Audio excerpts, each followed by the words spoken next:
Et nous ne pouvons pas nous réunir comme ça sans quand même Dieu nous dise quelque chose. Nous allons partager la parole de Dieu. Nous allons partager. Oui, nous allons assembler, nous sommes dans la fête, mais qu'est-ce qu'il nous dit? Qu'est-ce que nous allons tenir? Oui, on a écouté le message qui nous pousse à adorer encore Dieu, à croire encore en ces dieux-là, à se dire que oui, il agit. Amen. Dieu est Dieu. Dieu est bon. Nous allons lire la parole de Dieu dans le livre de Ruth.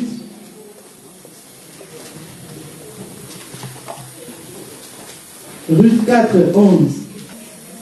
Je lis au nom de Jésus. Amen. Tous les peuples qui étaient à la porte et les anciens dirent: nous en sommes témoins que l'Éternel rende la femme qui entre dans ta maison semblable à Rachel et à Léa. Que toutes les deux ont bâti la maison d'Israël, manifeste ta force dans Ephrata, et fais-toi un nom dans Bethléem. Amen. Je vais lire. Tous les peuples qui étaient à la porte et les anciens dirent: nous en sommes témoins que l'Éternel rende la femme qui entre dans ta maison semblable à Rachel et à Léa, qui toutes les deux ont bâti la maison d'Israël. Ce qui nous concerne, manifeste ta force dans Ephrata et fais-toi un nom. Amen. Manifeste ta force. Manifeste ta force à Ephrata et fais-toi un nom dans Bethléem. J'ai écouté les gens, j'ai écouté le témoignage de maman Solange, j'ai parlé de nom et tout. Elle voulait porter le nom de son père. Et on lui faisait ça. Maman Solange qui cherchait qu'elle porte le nom. Mais aujourd'hui, Dieu vient lui dire: toi, tu dois te faire un nom. Tu as tous les atouts, toutes les capacités à te faire un nom. C'est quelque chose que Dieu nous dit, nous tous là. Il nous dit de manifester la force que nous avons. Et que moi, c'est moi. C'est une responsabilité qui me revient. C'est une responsabilité qui nous revient. Premièrement, nous les mamans, nous les femmes. Ça, c'est l'histoire de Ruth. Ruth, c'est un livre puissant dans la Bible. Un livre qui ne comporte que 4 chapitres. Mais c'est puissant. Un livre même prophétique. Un livre qui symbolise même Jésus, qui symbolise tout. Il n'y a que 4 chapitres, mais c'est puissant. Il faut avoir l'habitude de lire ça. Le livre là de Ruth. Tu peux commencer et faire 30 minutes, tu finis tous les livres. Nous connaissons l'histoire de Ruth, belle fille de Naomi, qui avait perdu son mari, fils de Naomi. Elle devait se séparer, pour résumer. Et Naomi les a renvoyés. Ils étaient à 2, Orpa et Ruth. Mais Ruth a dit non, moi je m'attache à toi. Moi je reste avec toi. Ton Dieu sera mon Dieu. Là où tu vivras, nous connaissons toute l'histoire. Ruth est restée avec Naomi. Naomi était là lui prodiguant des conseils jusqu'à ce que il doit se passer quelque chose, le droit de Rachel. Mais quand ces choses se faisaient, Boaz, qui avait le droit de rachat, ça s'est fait pour aller plus vite. Le peuple qui était là, parce que Boaz avait invité le peuple. Il avait invité le gens, il y avait un groupe de gens. Tous ces gens-là disent à Ruth, ce sont eux qui ont prononcé ces choses. Manifeste ta force dans Ephrata et fais-toi un nom. Alors en lisant ces paroles, ça m'a renvoyé dans les réflexions. Pour Naomi, qu'est-ce que ça lui faisait? Elle avait trouvé, pour Ruth plutôt, c'était le mariage. Elle avait trouvé un homme sa loyauté, c'était vraiment suffisant pour elle. Mais pourquoi on lui dit de faire un nom? Est-ce que c'était important? Est-ce que c'était important pour Ruth? Elle qui avait déjà trouvé un mari, elle avait trouvé un mariage. Le nom là, ça allait lui servir à quoi? Ça allait lui servir à quoi, Ruth, lui qui a trouvé déjà son mari? Naomi, maintenant sa belle-mère sera bien. Elle va changer de statut, de situation, il faut commencer à bien manger, être bien. Mais il fallait que Ruth fasse un nom. Dans Ephrata. Ephrata, c'est seulement la ville qu'on appelait anciennement Bethléem. Ephrata qui signifie fécondité, productivité. Et Bethléem, nous connaissons, c'est la ville des pains, la ville où il ne manquait jamais la nourriture. Il y a toujours la nourriture. Donc pour comprendre que dans cette ville, la ville était déjà bénie. La ville était bénie. Ruth s'est retrouvée dans une ville bénie, sur une terre bénie. Et sur une terre bénie là, on lui dit de se faire un nom. Elle doit manifester sa force. Elle devait manifester sa force sur une terre bénie. Alléluia. Sur une terre bénie, Ruth devait manifester sa force. On laisse un peu de côté Ruth. Ça s'est passé, ça fait très longtemps. Mais l'histoire est restée dans la Bible. Dieu veut que nous puissions suivre l'exemple. Revenons au 21e siècle, là, nous. Dieu nous dit de manifester notre force. De se faire un nom. Je dois faire un nom. Moi, je dois faire un nom. Toi, tu dois te faire un nom. Tu dois manifester ta force. Sur quelque chose peut-être qui est déjà aussi béni. Tu te retrouves où? Où tu te retrouves? Parce que nous sommes dans le cadre de l'église, on est dans l'église. Peut-être tu te retrouves aussi dans une église où il y a déjà des promesses de Dieu, où il y a déjà des choses que Dieu a prévues. Mais on te dit de te faire un nom. C'est une expression que j'ai remarquée, je réfléchis un peu beaucoup. Mais ça s'est dit, ce n'est pas nouveau, on l'entend. Souvent, on l'attribue à d'autres, à une catégorie de gens. On l'attribue surtout aux musiciens, que ce soit mondain ou profane. Celui-là s'est fait un nom, hein? Vous l'entendez, non? Il a déjà un nom. Il s'est fait déjà un nom. On l'attribue aux hommes politiques, aux gens déjà qui sont connus. On l'attribue même à certains hommes de Dieu aussi. On l'attribue aux entrepreneurs, gens qui ont des entreprises, qui ont des comptes. Non, on l'attribue. Et nous, ça ne nous concerne pas. On s'est dit, ça ne me concerne pas, moi je ne suis pas là. On est un peu comme Ruth. Moi j'ai mon mariage, ça ne me regarde pas. Que je dois faire un nom, pourquoi? Elle pensait la même chose, Ruth, que toi et moi peut-être. Mais Dieu dit, tu dois. Ce n'est pas seulement une expression pour les autres, mais c'est pour toi aussi, c'est pour moi. Tu dois te faire un nom. Tu dois manifester ta force. Alléluia. Peut-être aussi dans le mariage comme Ruth. Hein? Tu es marié. Dans ton mariage, tu dois te faire un nom. Tu dois faire quelque chose de bien. On doit parler de toi. S'il y a beaucoup de mariages, il y a 1000 mariages. Mais le mariage de maman Annie, on dit qu'il n'y a pas de mariage parfait. Mais le mariage de maman Annie, ça tombe vers le parfait. Tu dois te faire un nom. Dans ce que tu fais, dans n'importe quel domaine. Mais de ce qui est bien. Je vais te dire que tu dois te faire un nom. Dans ce que tu fais là, tu dois te dire, je dois faire un nom. C'est ce que nous allons sortir avec. Et ce sera un combat pour nous de tous les jours. C'est faire un nom. Je crois que toi aussi tu penses comme moi. Amen. Amen. Non, moi, Camille.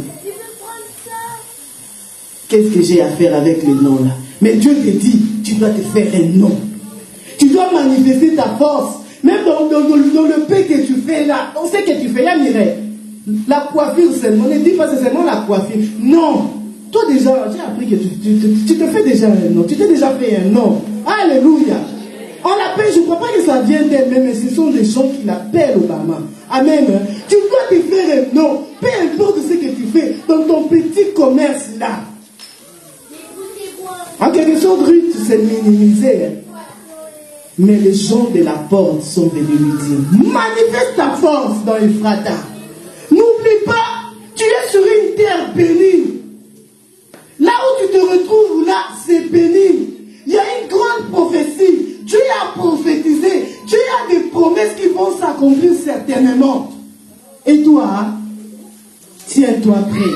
Tiens-toi prête pour manifester ta force. Amen.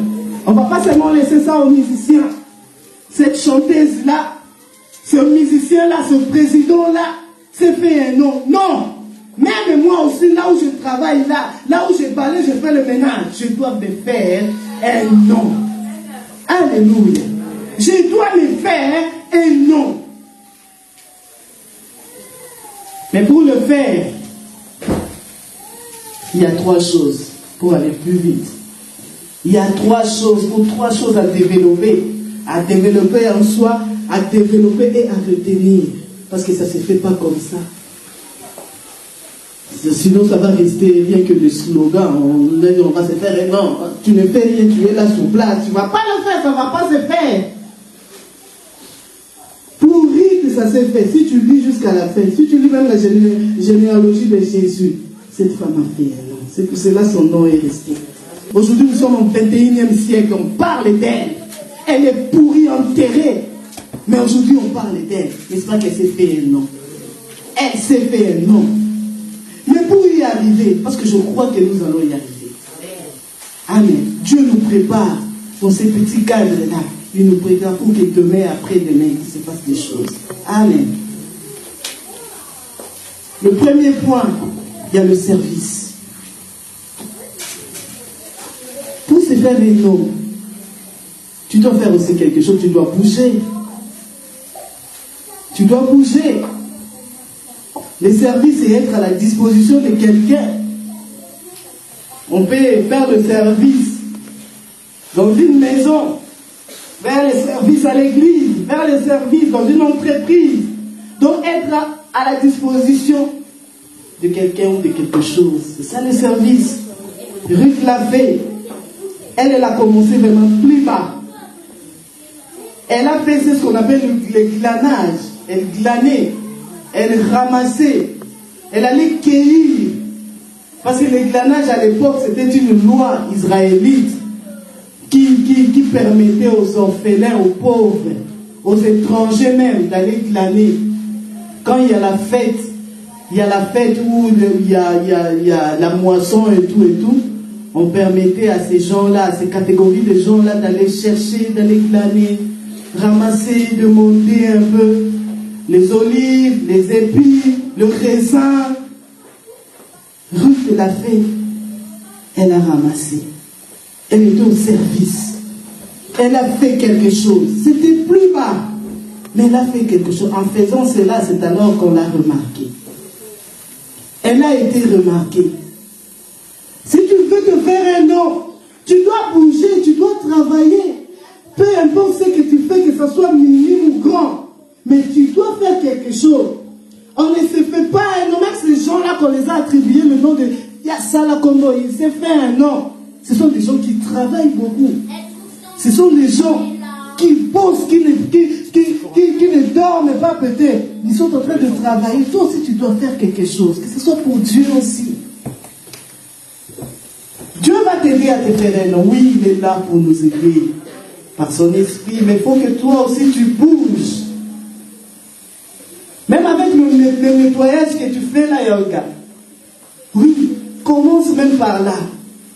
D'ailleurs, la façon, le plus souvent, Dieu, pour bénir ou pour faire quelque chose, il utilise beaucoup plus cette méthode-là. Il prend du bas et il élève. C'est catastrophique s'il commence à haut, il te prend à haut et te fait descendre. Là, tu peux mourir. méthode de prendre en bas, de t'humilier peut-être. Il a fait ça avec son fils unique. Il a rabaissé, il s'est rabaissé Jésus-Christ pour venir nous sauver. Il a laissé sa place libre. Sa place d'honneur libre pendant 33 ans pour venir nous sauver, pour venir nous libérer. Il a accepté l'humiliation. On a craché sur lui. N'en parlons pas de sa mort, nous connaissons. Une mort pénible. Jésus a subi ça. Et à la fin, Dieu l'a élevé. La Bible dit, il est à la droite du Père. Alléluia. Oui, même les choses que tu fais là, même si tu sais déjà grand, gloire à Dieu, mais fais quelque chose. Le service. On ne se fait pas un nom en croisant les mains, en regardant les autres faire. Tu ne feras jamais. Ces choses-là passeront comme ça. Tu verras les autres être bénis. Tu verras les autres sourire. Mais toi, tu resteras comme ça. Mais c'est quelque chose que toi, c'est ta responsabilité à toi. On a dit, fais-toi un nom. On n'a pas dit, on va te faire un nom. Nous, les peuples, nous sommes là. Nous, les cousins, nous, les membres de la famille de ton mari, nous sommes là. Mais on lui a dit, toi, manifeste ta force, manifeste ce que tu as. Tu as quelque chose. Tu as quelque chose à l'intérieur de toi. Manifeste ça. Amen. Hein? Tu dois faire quelque chose. Deuxième point, c'est la chose qui vient juste après le service, c'est le témoignage. Amen. Hein? Après le service, il y a le témoignage. C'est le témoignage. C'est quelque chose qui joue aussi un rôle très important. Quand il s'agit de se faire un nom, ça joue un rôle très important. Le témoignage. Tu veux avancer, le témoignage te retient. Et surtout si le témoignage n'est pas bien, toi-même tu ne le diras pas les autres. Ruth a connu cela. Ruth là avait un témoignage, un mauvais témoignage. Un témoignage qu'elle a hérité plutôt. Elle faisait, on l'appelle d'ailleurs Ruth la Moabite. Hein? Ruth la Moabite. Une tribu maudite. Nous connaissons, non? Hein? Nous connaissons.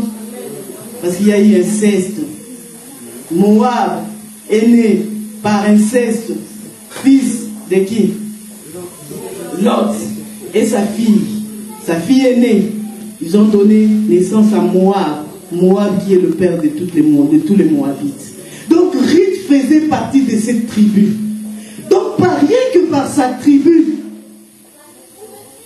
ça faussait tout. Son témoignage était bafoué. On ne pouvait pas l'accepter. On ne pouvait pas l'approcher en Israël ou en Bethléem. On ne pouvait pas. Et si on ne pouvait pas l'approcher et l'épouser, qui pouvait l'épouser? Personne. Donc son témoignage déjà lui mettait à côté. Ruth la Moabite, elle est maudite. On va rappeler tout. On va rappeler ses grands-parents, tout.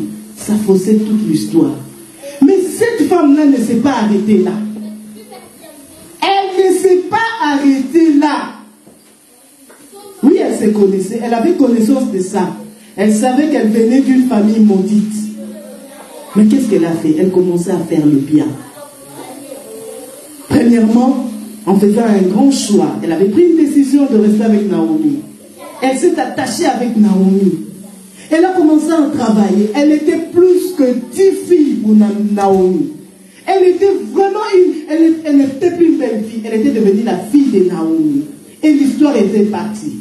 Donc quand on rencontrait l'histoire de Ruth, oh, elle est maudite. Et après, il y avait toujours un après.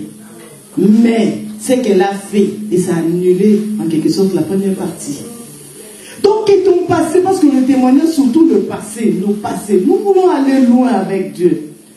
On nous a présenté aussi les objectifs à atteindre avec les femmes du 3e jour. Attention avec le témoignage. Ça peut te fatiguer. Attention avec ton passé. Ça peut t'arrêter.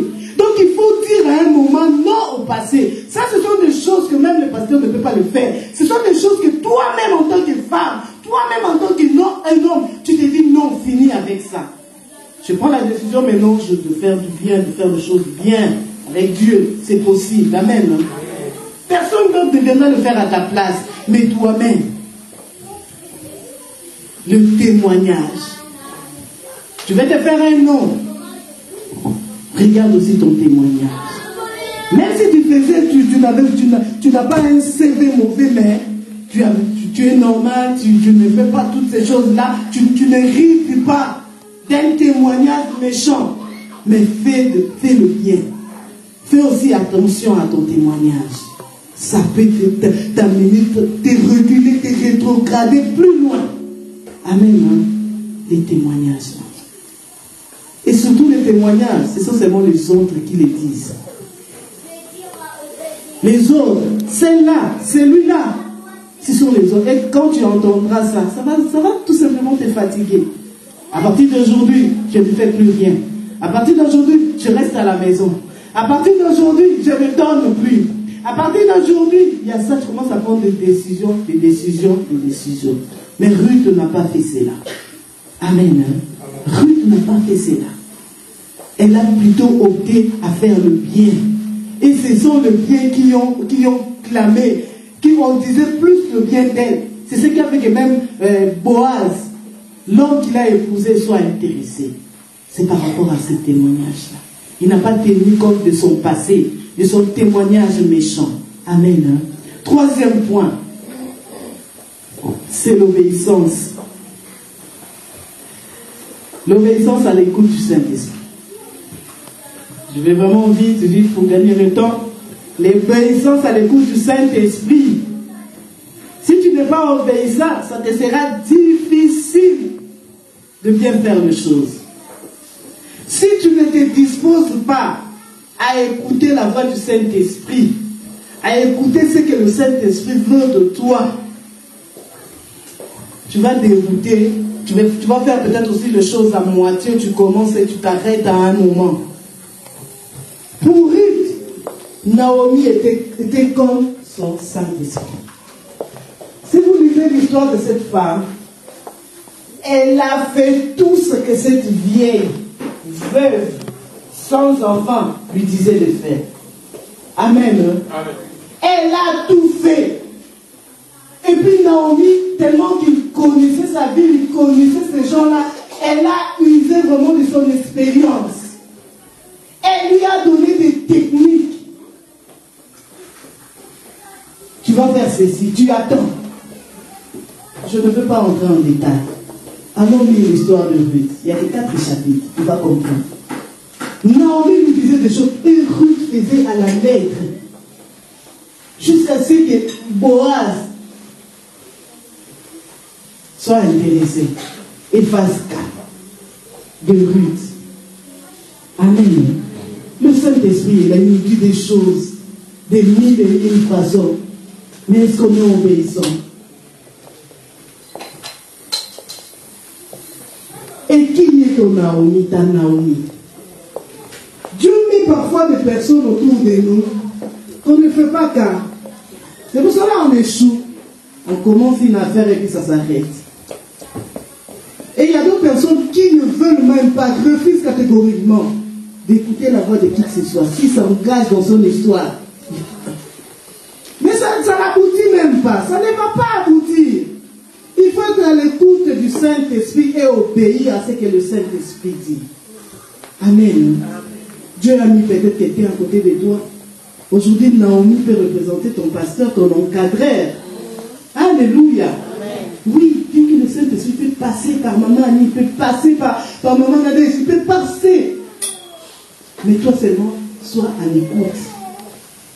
Et puis si ça vient du Saint-Esprit, Dieu nous dispose. Tu vas le sentir, il faut développer cela. Tu sens que non. Ça là, ça vient de Dieu. Il y a d'autres personnes qui sont incapables même de sentir ces choses. Mais si tu es là, tu es connecté, tu es là dans la prière, tu es là. Tu vas dire non, ça c'est le frère Lomé qui m'a parlé, mais c'est pas lui. C'est la voix du frère Lomé, mais c'est pas lui. Il y avait une maman qui devait témoigner, mais je crois qu'elle a eu un problème. Elle m'a parlé de son témoignage. Elle n'est pas venue, elle va témoigner ça plus tard. Elle a dit, dit modérer ce jour-là. Quand Papa Lomé disait, il faut qu'on prie, dès que nous sommes venus à l'église là le dimanche, c'est que chacun de nous a quelque chose. Tu t'es déjà préparé à la maison, tu vas dire ça, tu as peut-être des problèmes.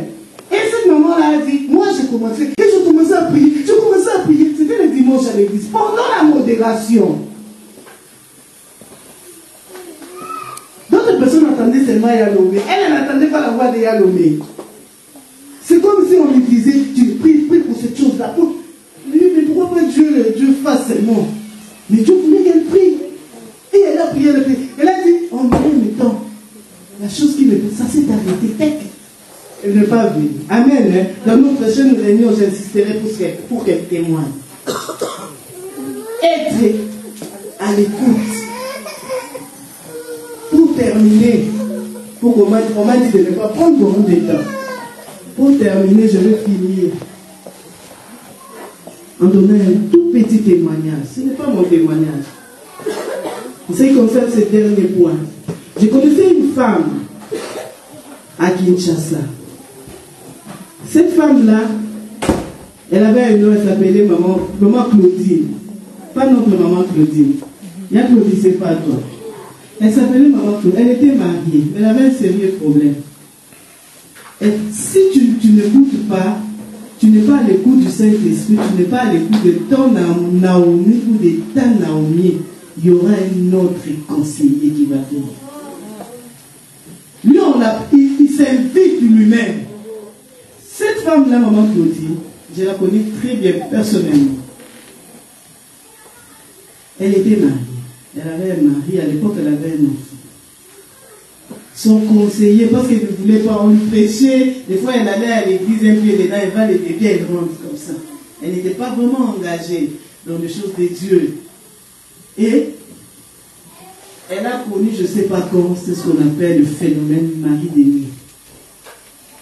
Elle-même, elle le dit hier, témoigne, elle a dit, ce mari de nuit-là n'était pas seulement mari de nuit, mais il était devenu mari de jour aussi.